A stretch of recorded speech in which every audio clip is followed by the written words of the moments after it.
July 1944. The war is still burning across Europe. But here, in the quiet heartlands of Texas, Alabama, and Iowa, another kind of front line has emerged. Not of tanks or trenches, but of paradox. Rows of tents ripple beneath the American sun. Barbed wire glints like silver thread in the heat. Inside these enclosures stand thousands of men in tattered Feldgrau, the gray-green of the German Wehrmacht. They are prisoners of war, soldiers of Hitler's once unstoppable army.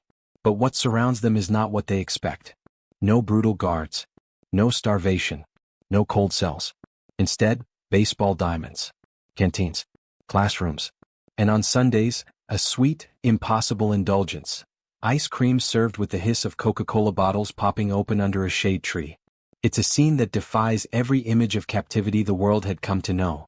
The same nation firebombing Hamburg now hands its captives chocolate milkshakes. The soldiers who once marched for the Third Reich now queue patiently for a taste of America's most ordinary pleasures. The contradiction is staggering.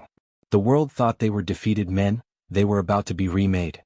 Between 1943 and 1946, more than 425,000 German prisoners of war were held on American soil, scattered across 700 camps from California to New Jersey. They were captured in Tunisia, in Sicily, in Normandy, men who had seen the full machinery of the Nazi Empire, now deposited in small towns that barely knew war beyond the newspaper headlines. The moral equation was dizzying. These men had fought for tyranny. Yet the United States, still reeling from Pearl Harbor, still burying its own dead from Anzio and Omaha Beach, fed them, clothed them, and even paid them for their labor.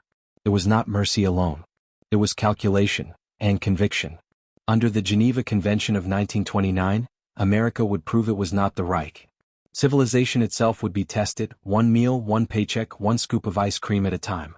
But beneath the orderliness of it all, the fences, the guard towers, the daily roll calls, something unexpected began to happen. These German soldiers, most of them barely out of their teens, found themselves encountering a world that shattered the propaganda they had been raised on. They had been told America was a land of decadence and decay, a mongrel nation run by Jews and capitalists.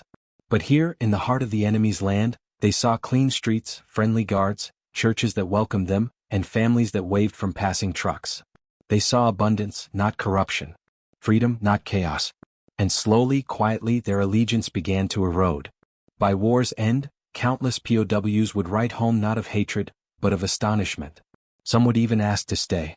Others would return to Germany as unwitting ambassadors for democracy, carrying in their memories the taste of Coca-Cola, the sound of jukeboxes, and the sight of American children playing baseball beyond the wire.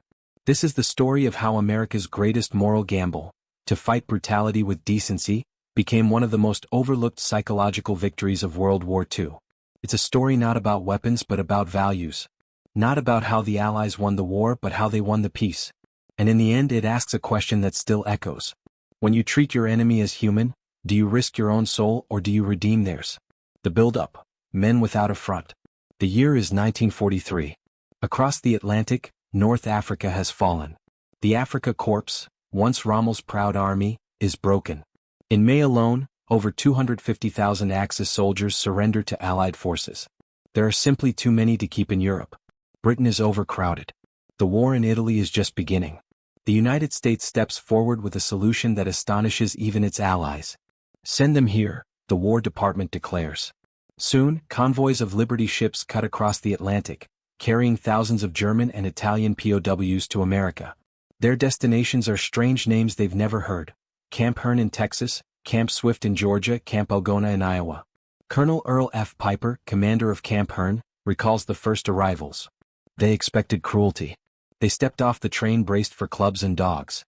Instead, they found a marching band and a hot meal. The camps are built with military precision, long rows of wooden barracks, surrounded by double fences and watchtowers. But inside, the atmosphere is more orderly than oppressive. Prisoners salute their guards each morning, form work details by day, and attend lectures or concerts by night. Many Americans, particularly farmers, welcome their labor. With millions of young men fighting overseas, the harvests need hands. POWs work in the fields, earning 80 cents a day in canteen coupons. They pick peaches in Georgia, cut timber in Oregon, and build roads across the Midwest. By the book, they are enemies. In practice, they become indispensable. But beneath the calm surface, something deeper stirs. The men arrive proud, some defiant. They sing Nazi marches under their breath, scrawl swastikas on bunks. But as the weeks turn to months, the rhythm of camp life begins to work a quiet erosion. The guards treat them fairly. The food is plentiful, sometimes too plentiful. They see segregation between black and white Americans, but they also see freedom of speech, open elections, newspapers that criticize the government. It is a kind of liberty they were told did not exist. The transformation doesn't happen with speeches. It happens with ice cream. At Camp Aliceville, Alabama, prisoners file through the mess hall on a hot August afternoon.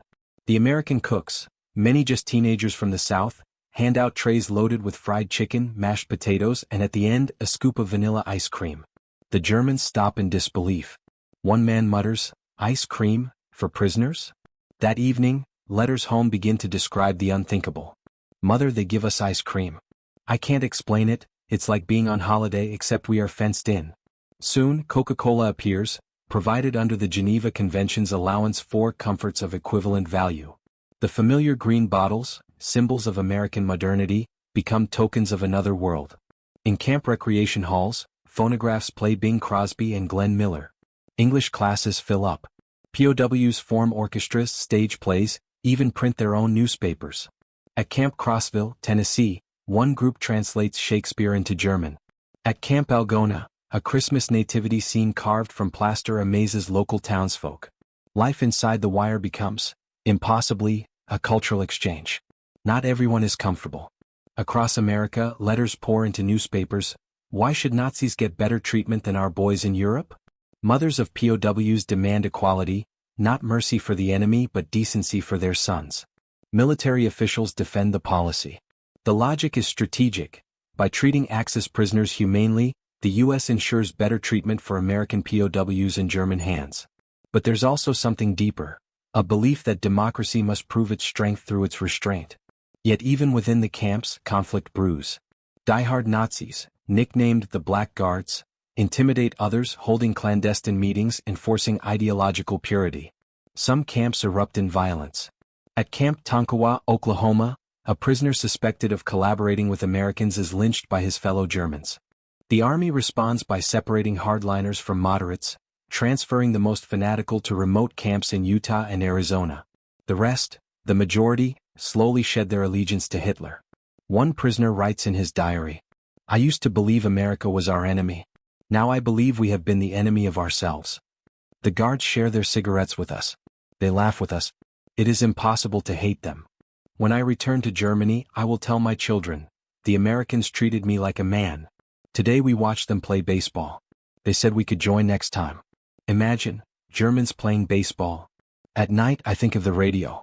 Glenn Miller, the music of a free world. By 1945, the camps hum with a strange serenity. Even as Germany collapses, inside the wire there is order, civility, a model of what post-war reconstruction might look like. When the war finally ends in May 1945, the prisoners begin to learn the full truth. The camps play newsreels of the liberation of Buchenwald and Dachau. The men sit in stunned silence. Many weep. The myth of the 1,000-year Reich evaporates in a single reel of film.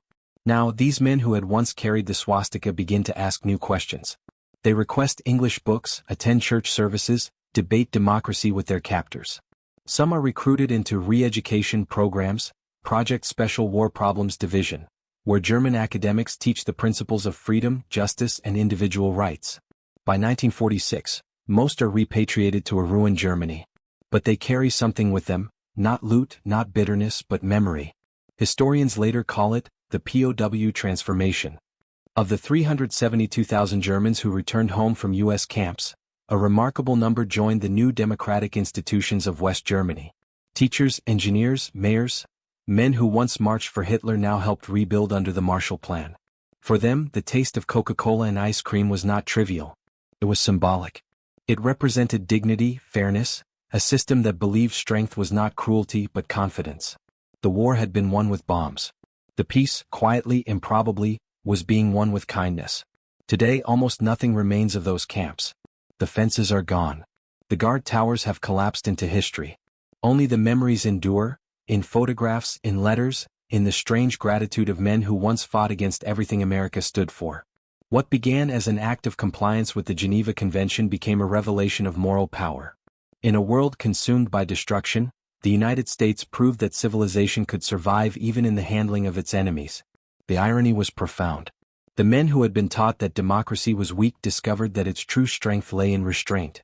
The soldiers who had followed a dictator found themselves respected as individuals, in a land where even prisoners could buy Coca-Cola with their own wages.